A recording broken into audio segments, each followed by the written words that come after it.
Bon, on essaye de faire ça vite. Bonjour à tous, j'espère que vous allez bien, j'espère que vous avez passé une bonne journée, une bonne soirée. Si c'est pas le cas, espérons que cette vidéo vous fasse plaisir. En tout cas, moi je suis très content de vous retrouver aujourd'hui pour faire la critique de l'épisode 3 de Miss Marvel. Une critique qui sort un petit peu tard, c'est vrai, un petit peu plus tard que d'habitude, mais bon voilà, c'est comme ça, elle est quand même là. Merci à tous ceux déjà qui regarderont la vidéo, et n'hésitez pas d'ores et déjà à mettre un petit pouce bleu si ça vous fait plaisir. J'ai pas l'habitude de faire ça en début de vidéo. Bref, très content de vous retrouver du coup pour cette critique de l'épisode 3 de Miss Marvel. Je le répète encore une fois, si vous suivez activement les critiques de la série Miss Marvel, en tout cas sur les deux premiers épisodes, les critiques que j'ai pu faire, vous savez à quel point j'aime beaucoup la série. Vous savez à quel point je l'adore, et c'est toujours le cas avec cet épisode 3. Avant toute chose, je tiens à le préciser quand même, ce sera une vidéo spoiler. Donc, si vous n'avez pas vu l'épisode en question ou même les autres auparavant, bref, ne regardez pas la vidéo. Voilà, si vous n'avez pas envie de vous faire spoiler ou quoi, ne regardez pas la vidéo, allez voir les épisodes, puis revenez plus tard. Voilà, comme ça c'est dit.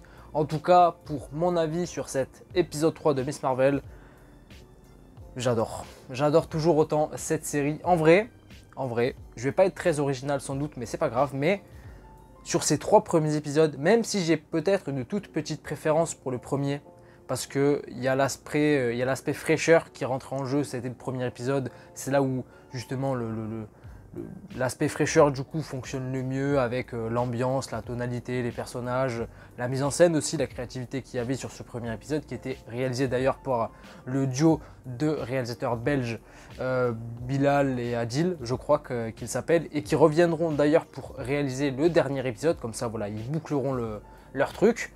Mais voilà, peut-être, même si j'ai une toute petite préférence pour le premier épisode, pour toutes les raisons que je viens de vous citer, je trouve que sur les 3 premiers épisodes et déjà la moitié de la série, il n'y a pas un épisode que je trouve vraiment moins beau que les autres. Même si je vous ai dit que je préférais le premier parce que voilà, la fraîcheur rentrait beaucoup en jeu, parce que justement c'était le premier épisode, c'est là où on découvrait les choses pour la première fois, etc. Là où sur l'épisode 2 et même l'épisode 3, ça fonctionnait un petit peu moins, c'est parce qu'on est habitué et on replonge directement dans le délire.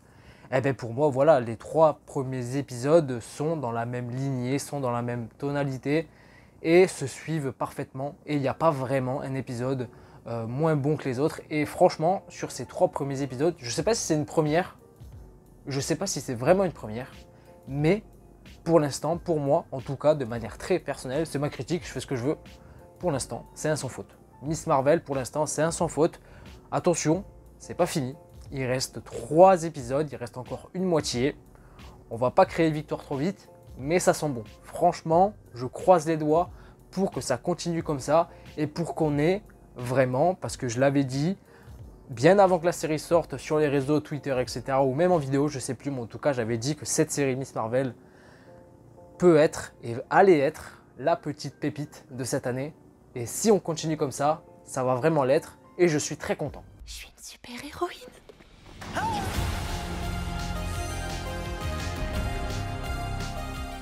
Parmi les nombreuses choses que j'ai adorées dans cet épisode-là, encore une fois, c'est l'ambiance que dégage la série, de par la mise en scène, de par la fraîcheur, de par les personnages que j'adore. Tous les personnages sont adorables, même Kamran, mea culpa, Kamran, lors de ma critique de l'épisode 2, j'avais dit que je l'aimais pas, que c'était un voyou, etc. et que je le sentais pas. Par rapport à la fin, la toute fin de l'épisode 2, on voyait que bon, il n'était pas là pour rien et qu'il avait quand même un rôle clé. Mais par rapport à cet épisode 3, on voit quand même que bon, c'est un bon gars. On va pas se mentir, c'est un bon gars, c'est le moins voyou de cette fameuse équipe, de cette fameuse race qui a été introduite dans cet épisode 3. Les fameux djinns, autrement dit démons ou génies, ça dépend de quel contexte on se place.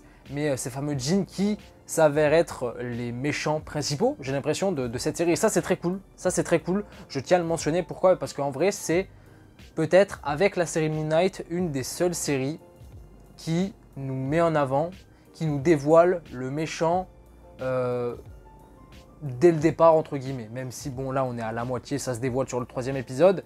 Mais là où je veux en venir, c'est que par exemple, WandaVision, la méchante principale, c'est Agatha Harkness, et elle est dévoilée à la fin du 7e épisode. Sur 9, ça fait beaucoup.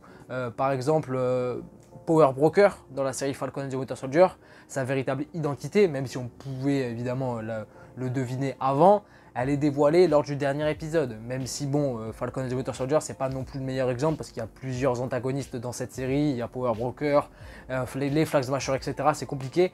Mais même pareil pour Loki par exemple, où celui qui demeure et qui est une version alternative de Kang le Conquérant est dévoilé à la fin du moins sur le dernier épisode, pardon. Et pareil pour Hawkeye. Et là, pour le coup, avec la série Moon Knight par rapport à Arthur Harrow, on est sur une série qui dévoile d'entrée de jeu les antagonistes, vraiment, et ça je trouve que c'est cool. Alors est-ce que va y avoir une douille à la fin et on va se rendre compte que c'était finalement pas eux les antagonistes mais quelqu'un d'autre?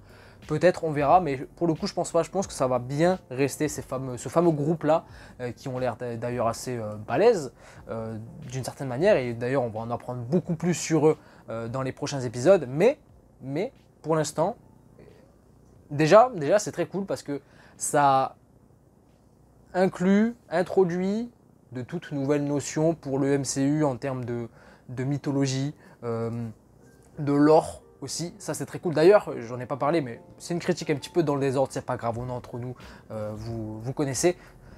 On a commencé l'épisode sur un flashback et ça c'est très cool parce que je l'avais dit je crois à la fin de ma critique de l'épisode 2 qu'on aurait pu avoir des flashbacks, et pour le coup on commence directement cet épisode d'introduction avec un flashback en 1942 au moment de la partition je crois, ou peut-être quelques années avant, je sais plus exactement, mais justement où on retrouve la fameuse mère de Kamran qui était déjà là à l'époque.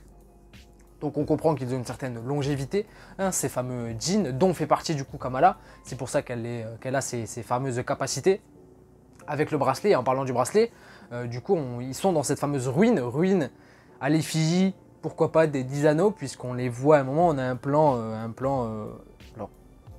zénital sur le sol en pierre, et on voit une certaine structure où il y a dessiné des gravures des 10 anneaux. Donc est-ce que ça aura un lien? Je pense que oui, mais un lien très éloigné. Je pense qu'il n'y a pas vraiment un lien direct. On ne va pas dire que les bracelets qui attribuent les pouvoirs à Kamala sont voilà, des 10 anneaux ou quoi, non. Ça n'a rien à voir, c'est juste que peut-être que voilà, ces fameux bracelets, puisqu'on en a appris qu'il y en avait deux, hein. Il n'y en a pas qu'un, il y en a deux, mais ils n'en ont trouvé qu'un seul pour l'instant.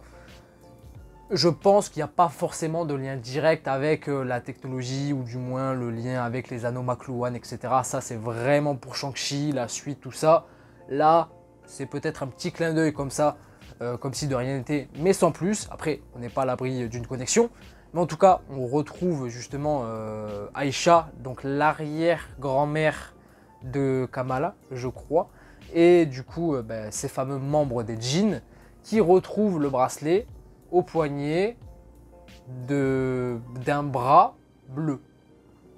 Deux choses par rapport à ça. La première, bien évidemment, un petit peu comme tout le monde, c'est un cri. Il s'agit d'un cri et ça fait potentiellement le lien direct avec The Marvels qui sortira l'année prochaine, et film dans lequel apparaîtra Kamala et qui aura un rôle assez conséquent. Donc, pourquoi pas une certaine connexion. Mais pour le coup, je pense pas, parce que c'est peut-être trop tiré par les cheveux, ou alors on aura une explication et c'est véritablement un cri, ou alors ce n'est qu'un djinn. Parce que les djinns, je crois qu'ils peuvent aussi avoir la peau bleue. Ça dépend lesquels, je crois qu'ils peuvent aussi avoir la peau bleue. Et même si j'opterais peut-être, enfin, on me demande à moi, je pense, enfin, je souhaite que ce soit un cri, comme ça fait le lien direct avec The Marvels, mais je pense qu'en termes de logique et de cohérence par rapport au sujet principal et à l'histoire, je pense que ce sera un djinn et qu'on n'aura pas véritablement l'explication. Ou peut-être que si, on verra. En tout cas, je m'éparpille un petit peu, mais en tout cas, vous avez compris. C'était très cool de commencer par ce flashback qui nous permettait d'en apprendre un petit peu plus et qui permettait d'agrandir un petit peu le lore de cette série, enfin, du moins dans lequel cette série se positionne, mais aussi le lore du MCU avec ce fameux groupe déjà qui a introduit, les fameux djinns, ou qui se font appeler les clandestins, etc. C'est très très cool. Mais voilà, j'étais dans les points positifs déjà. J'étais dans les points positifs et je me suis éparpillé sur ça. Mais en tout cas, autre point positif que j'ai apprécié dans cet épisode, comme je l'ai dit, l'ambiance, la tonalité, les personnages, que ce soit Kamala, toujours aussi adorable, Bruno, que j'aime beaucoup, Nakia, qui est peut-être un petit peu moins présente que dans l'épisode 2, mais qui est toujours aussi intéressante et je l'aime toujours autant, c'est ma GOAT de cette série. Voilà. Kamala, c'est peut-être trop cliché de la mentionner parce que c'est le personnage principal, mais moi, franchement, Nakia, je l'aime. Nakia, je t'aime. Je t'aime beaucoup. En tout cas, voilà, très très cool. Et en plus, par rapport à Nakia, on apprend qu'elle est devenue la directrice, ou du moins qu'elle a remporté son élection face au meilleur ami du père de Kamala. Donc ça c'est cool. Et on voit que justement l'introduction, l'arrivée de cette nouvelle héroïne lui pose problème. Et en plus à la fin de l'épisode, elle apprend que c'était finalement Kamala, sa meilleure amie, et qu'elle ne lui avait pas dit. Donc on sent, même si à la fin de cet épisode-là, justement, où Nakia l'apprend lors de la scène, on voit que ça la dérange énormément, mais que le temps presse parce que Bruno est en danger, etc. Donc elle laisse Kamala partir, mais on sent que ça va se régler plus tard et ça va peut-être mettre un petit peu d'huile sur le feu entre les deux. On verra, mais en tout cas ça c'est très cool, ça permet justement de faire vivre les personnages. Ils sont pas là juste pour rien faire, ils ont un réel intérêt, ça c'est très très cool. Moi j'adore, franchement, tous les personnages de cette série sont intéressants. Il n'y en a pas un que je déteste, même Kamran, hein, comme je vous ai dit, dans l'épisode 2 je l'aimais pas parce qu'il est tout louche, mais là dans cet épisode 3, il est sympa, c'est un bon gars, je le répète encore une fois, mais non, Bruno encore une fois qui révèle à Kamala qu'il a été choisi à son école, etc. et qu'il va peut-être partir, mais c'est pas sûr, il doute encore, on va voir s'il se rend compte que Kamala est en danger ou pas, on verra. Les parents de Kamala, que ce soit le père ou la mère, le père qui est toujours aussi... franchement, il est adorable. Il est adorable et on voit que la mère aussi, je trouve, là où peut-être dans le premier épisode, on pouvait la trouver agaçante un petit peu dans son rôle de mère, là je trouve que depuis l'épisode 2 et par rapport à cet épisode 3 aussi, elle a un côté un petit peu plus attachante. Elle a quand même un petit côté un petit peu plus attachante, elle a plus d'intérêt vis-à-vis de Kamala par rapport à l'histoire avec sa mère, sa grand-mère, etc. On voit qu'il y a quand même une substance, elle n'est pas là juste pour jouer la mère très conservatrice, très agaçante, elle a quand même un intérêt et je l'aime beaucoup, la mère encore une fois, donc ça c'est très très cool. Et puis voilà, est-ce qu'il y a d'autres personnages que j'apprécie? L'imam, mine de rien, de la mosquée, j'ai beaucoup aimé la scène où on a Damage Control qui arrive à la mosquée dans l'irrespect total en n'enlevant pas leurs chaussures, etc. Et l'imam qui est là tranquillement, qui répond à leurs questions, bien évidemment, parce que voilà, c'est le respect, et qui, à la fin, leur dit tranquillement, vous revenez quand vous voulez, mais la prochaine fois, enlevez vos chaussures. Donc ça c'était très cool, très classe, l'imam que j'ai beaucoup aimé. Une scène aussi que j'ai beaucoup aimé avec lui, c'est le moment où il discute avec Kamala devant chez elle, où il lui dit que le bien c'est pas quelque chose que l'on est, mais c'est quelque chose que l'on fait. Ça c'est très très cool. On est dans ce fameux... on est dans une série de toute manière qui est une sorte de récit initiatique par rapport à un jeune personnage qui est voué à faire de grandes choses par la suite. Le parcours cliché, on peut dire, d'un héros ou d'une héroïne qui obtient des pouvoirs assez jeunes, hein. Ça a été le cas avec Peter Parker, etc. Bref, vous voyez de quoi je parle, mais en tout cas l'imam que j'aime beaucoup aussi. Enfin voilà, il y a vraiment pratiquement tous les personnages de cette série sont intéressants, me plaisent, sont pas du tout désagréables. Chose que j'ai beaucoup aimé aussi dans cet épisode et que j'aime depuis le début de la série. Je parlais de l'imam tout à l'heure, mais l'aspect religion musulmane qui est très très bien retranscrit encore une fois dans cet épisode, qui est très présent, mais je trouve que voilà, c'est totalement en adéquation avec le propos. Encore une fois, c'est totalement en adéquation avec le propos, c'est normal, et je trouve que c'est fait d'une manière très limpide, très fraîche, très authentique, et c'est tellement pas dérangeant. On sent que, enfin, c'est très présent, mais c'est pas martelé quoi. On te le fait pas bouffer au marteau en disant regarde, c'est une série qui met en avant des personnages musulmans, musulmanes, etc. etc. Non, je trouve que c'est très très bien retranscrit, ça sert l'intrigue, ça a un intérêt pour l'histoire, pour les personnages, et en termes d'ambiance, ça dégage quelque chose d'assez unique, et j'ai envie de dire pour le MCU, et pour la pop culture de manière générale, puisque un programme aussi populaire qui va attirer autant de gens et qui met en avant la culture musulmane de cette manière, on n'en a pas tous les jours. Et je trouve que cette série, depuis le début, le fait très très bien. Franchement, j'aime beaucoup cet aspect-là. Et puis voilà, en vrai, depuis tout à l'heure, j'expédie un petit peu la chose parce que j'ai pas envie de faire une critique trop longue. Parce que voilà, si on regarde ma critique de l'épisode 2, elle fait plus de 20 minutes. Bon, c'est cool, j'ai des choses à dire. Mais bon, faire une critique de plus de 20 minutes sur qu'un seul épisode de 50 minutes, même pas, c'est peut-être un petit peu trop. Donc voilà, c'est pour ça que j'essaie un petit peu d'expédier tout ce que je peux dire par rapport à cet épisode 3. Mais autre chose que j'ai apprécié aussi, encore une fois, en tant que fan de Marvel, en tant que fan du MCU, on apprécie tous les petits clins d'œil, tous les petits easter eggs, tous les petits noms qui sont mentionnés depuis le début dans la série, notamment dans cet épisode 3. On a le nom de Eric Selvig qui est mentionné, ça c'est cool. On a plein de petites références au MCU, à Marvel qui sont là et qui sont les bienvenus parce que voilà, on a affaire à une série qui met en avant une fan de super-héros au sein d'un univers de super-héros. Et en tant que, voilà, je le disais lors de ma première critique, enfin de ma critique de l'épisode 1, il y a une identification qui se fait de manière assez limpide entre moi, le personnage. Je pense que c'est le cas pour vous aussi. Donc voilà, les petites références, on les apprécie énormément. Et encore une fois, le côté très teenage de la série, très léger, moi me dérange pas du tout. Parce que je trouve que voilà, c'est très très bien fait. Il n'y a pas de forcing qui est fait. On tombe pas dans une série pour ados clichés.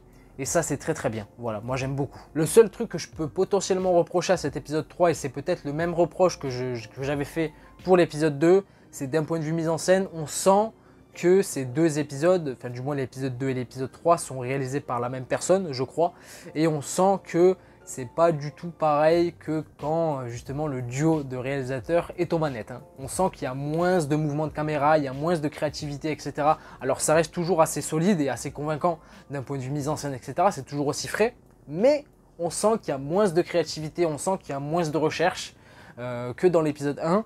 Mais l'histoire reste très intéressante, l'ambiance reste très intéressante et cet épisode, d'un point de vue rythme, histoire, personnage, reste dans la lignée des deux premiers, donc c'est très très bien. Et d'ailleurs, pour rester un petit peu dans l'aspect technique, j'adore le thème de Miss Marvel. J'adore le thème de Miss Marvel qui retentit notamment à la fin de l'épisode, surtout dans le générique. Je sais pas s'il retentit, je crois qu'on l'entend lors de la scène de combat dans la cuisine, scène que j'ai bien aimée d'ailleurs, que j'ai trouvé bien sympa, qui était bien filmée pour le coup, voilà, dans un environnement assez restreint, etc., avec plusieurs méchants autour d'elle et tout. Elle essaie de se débrouiller un petit peu comme elle pouvait, et je trouve que c'était très bien mis en scène. On arrivait très très bien à lire les mouvements, les déplacements, etc. C'était assez lisible, hein, voilà, on n'est pas non plus sur une réalisation à la Obi-Wan Kenobi, voilà, petite balle perdue, ça fait plaisir. On s'en fout.